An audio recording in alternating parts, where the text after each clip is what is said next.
আগন্তুক স্বাধীনতা দিৱসত ৰাষ্ট্ৰপতিৰ সৈতে একেলগে স্বাধীনতা দিৱস পালন কৰিবলৈ যাব অসমৰ এগৰাকী বিশেষ যুৱতী আৰু সেই যুৱতীগৰাকী হৈছে সুপ্ৰিয়া সুধা খাউণ্ড আৰু আমি বৰ্তমান সময়ত সুপ্ৰিয়া সুধা খাউণ্ডৰ সৈতে উপস্থিত আছোঁ আৰু আমাৰ দৰ্শকসকলকো তেওঁৰ সৈতে চিনাকি কৰি দিবলৈ ওলাইছোঁ। এইগৰাকী হৈছে সেই সুপ্ৰিয়া সুধা খাউণ্ড যিগৰাকী আচলতে আগন্তুক যি স্বাধীনতা দিৱস আছে সেই স্বাধীনতা দিৱসত ৰাষ্ট্ৰপতিৰ সৈতে একেলগে পতাকা উত্তোলন কৰিব আৰু নৈশ আহাৰ গ্ৰহণ কৰিব, ৰাতি আহাৰ গ্ৰহণ কৰিব। গতিকে আমি তেওঁৰ সৈতে পোনপটীয়াভাৱে কথা পাতিবলৈ যত্ন কৰিম। ৰাষ্ট্ৰপতিৰ সৈতে আপোনালোকে পতাকা উত্তোলন কৰিবলৈ যাব, স্বাধীনতা দিৱস পালন কৰিবলৈ যাব, নিশ্চয় ভাল লাগিছে চাগে এই মুহূৰ্তত? লাগিছে, ভাল লাগিছে। একেবাৰে ধন্যবাদ দিব খুজিব এই মুহূৰ্তত? ধন্যবাদ দিব খুজিব। গতিকে বৰ্তমান সময়ত দেখিছোঁ আমি তেওঁলোকৰ ঘৰতো উপস্থিত আছোঁ আৰু তেওঁ কিন্তু ইতিমধ্যে কেইবাটাও ৰাষ্ট্ৰীয় পৰ্যায়ৰ পুৰস্কাৰো লাভ কৰিবলৈ সক্ষম হৈছে, যিকেইটা পুৰস্কাৰ আচলতে ইতিমধ্যে 2015 চনতেই দিল্লীত তেওঁ গ্ৰহণ কৰিছিল। গতিকে এইগৰাকী সুপ্ৰিয়া সুধা খাউণ্ডে পুনৰ এবাৰ ৰাজ্যখনৰ বাবেই হওক বা অসমৰ বাবে এটা ভাল খবৰ কঢ়িয়াই আনিবলৈ সক্ষম হৈছে, য'ত নেকি তেখেতে ৰাষ্ট্ৰপতি দ্ৰৌপদী মুৰ্মুৰ সৈতে স্বাধীনতা দিৱস পালন কৰিবলৈ যাব। তেখেতৰ আত্মীয়সকল আছে, আমি তেওঁলোকৰ সৈতেও কথা পাতিবলৈ যত্ন কৰিম। গতিকে এটা যথেষ্ট ভাল মুহূৰ্ত, যথেষ্ট সুখৰ ক্ষণ বুলিয়ে ক'ব লাগিব, যিহেতু তেওঁ ৰাষ্ট্ৰপতিগৰাকীৰ সৈতে দেশৰ এটা সৰ্বোচ্চ পদবীত থকা এগৰাকী ব্যক্তিৰ সৈতে স্বাধীনতা দিৱস পালন কৰিবলৈ যাব। ভাল লাগিছে চাগে এই মুহূৰ্তত, নহয়? খুব ভাল লাগিছে। হয়, মই দুলু খাউণ্ডৰ ভনীয়েক, অৰ্থাৎ সুপ্ৰিয়া সুধা খাউণ্ডৰ পেহীয়েক। মোৰ ঘৰ মাজুলীত। মাজনী জন্ম হ'ল 3 মাহৰ পৰাই মাজনী ৰূপ চেহেৰাটো দেখি বহুত বেজাৰ লাগে। যেনেকৈ বজাৰত গুচাই থোৱা ব্ৰইলাৰটো তেনেকুৱা তাইৰ চেহেৰা। তাইক দেউতাকে প্ৰতিপাল কৰি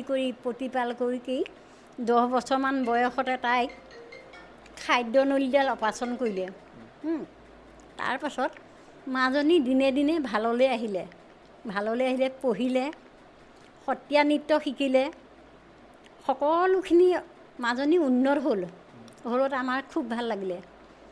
আজি এয়া আহি পেলাই মানে দিল্লীৰ পৰা পালেহি খবৰ, আমি বংশৰ গৌৰৱ আনন্দ কৰিছে। কিন্তু এইখিনিতে আমি এটা আন খবৰো দিম যে যিগৰাকী তেখেতৰ দেউতাক দুলু খাউণ্ড, তেখেত কিন্তু বৰ্তমান সময়ত চিকিৎসাধীন হৈ আছে। গতিকে তেওঁ কেনেধৰণৰ কি অসুখত ভুগি আছে, কিয় চিকিৎসাধীন হৈ আছে? তেখেতৰ কি বুলি ক'ম বাৰু, স্বাস্থ্য বেয়া হৈছে। স্বাস্থ্যটো ক'ত চিকিৎসাধীন হৈ আছে তেখেত? আহমেদাবাদত চিকিৎসাধীন হৈছে। গতিকে পৰিয়ালটোত এটা দুৰ্যোগ আছে যদিও, তেখেতৰ স্বাস্থ্য বেয়া হৈ আছে যদিও, কিন্তু তেওঁৰ জীয়ৰীয়ে বৰ্তমান সময়ত ভাল খবৰ এটা কঢ়িয়াই আনিবলৈ সক্ষম হৈছে আৰু ইতিমধ্যে কেইবাটা পুৰস্কাৰ লাভ কৰিছে তেখেতে। কি পুৰস্কাৰ লাভ কৰিছে, কেতিয়া লাভ কৰিছে? তুমি কোন চনত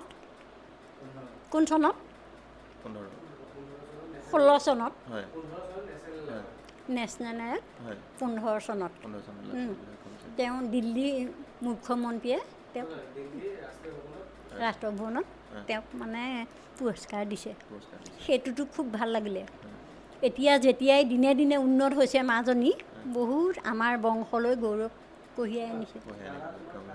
গতিকে এনেধৰণে বৰ্তমান সময়ত অসমলৈ এটা সুখবৰ আহি পৰা দেখিবলৈ পোৱা গৈছে। মাজত মাথো 14টা দিন আছে আৰু 14টা দিনৰ পাছতেই সমগ্ৰ দেশে পালন কৰিব স্বাধীনতা দিৱস আৰু সেই স্বাধীনতা দিৱসতেই দেশৰ সৰ্বোচ্চ পদবীত থকা এগৰাকী ব্যক্তিৰ সৈতে অসমৰ এগৰাকী যুৱতীয়ে বিশেষভাৱে পালন কৰিব স্বাধীনতা দিৱস আৰু সেইগৰাকী হৈছে সুপ্ৰিয়া সুধা খাউণ্ড। আৰু আমি গোটেই পৰিৱেশটো এই মুহূৰ্তত দেখুৱাবলৈ যত্ন কৰিলোঁ। তেখেত বিশেষভাৱে সক্ষম, তেখেতৰ সৰুতে কেইবাটাও অস্ত্ৰোপচাৰ হৈছে, তেওঁ শাৰীৰিকভাৱে যথেষ্ট প্ৰত্যাহ্বানৰ সন্মুখীন হৈছে, কিন্তু তাৰ পাছতো সকলোবোৰ নেওচি তেখেতে 2016 চনত ৰাষ্ট্ৰীয় পৰ্যায়ৰ পুৰস্কাৰ লাভ কৰিবলৈ সক্ষম হৈছিল। ঠিক তেনেধৰণে 2026 চনত বৰ্তমান সময়ত যি আচলতে স্বাধীনতা দিৱস আছে আগন্তুক, সেই স্বাধীনতা দিৱসত তেখেতে ৰাষ্ট্ৰপতিগৰাকীৰ সৈতে স্বাধীনতা দিৱস পালন কৰিব। পুৱা ভাগত পতাকা উত্তোলন কৰিব, নিশাৰ ভাগত নৈশ আহাৰ গ্ৰহণ কৰিব, লগতে আৰু সমান্তৰালভাৱে এটা এৱাৰ্ডো গ্ৰহণ কৰিব। গতিকে অসমৰ বাবে যথেষ্ট এটা শুভক্ষণ এই মুহূৰ্ত। আপুনি বিচৰা বাতৰি পাব কেৱল নিউজ 18 এপত। নিউজ 18 এপ ডাউনলোড কৰিবলৈ স্কেন কৰক এই QR কোড। গুগল প্লে ষ্টৰতো পাব এই নিউজ 18 এপ।